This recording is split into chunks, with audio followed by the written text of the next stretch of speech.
佐賀市の戸狩漁港です。連日の大雨の影響で大量の枝やゴミが流れ着いています。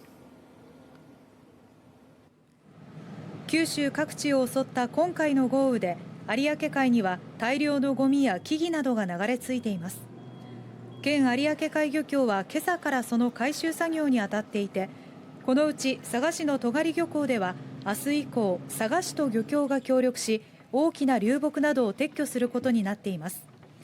有明海は去年8月の豪雨の際も大量の吉くずや流木などが流れ着き、漁業者らが撤去作業に当たっています。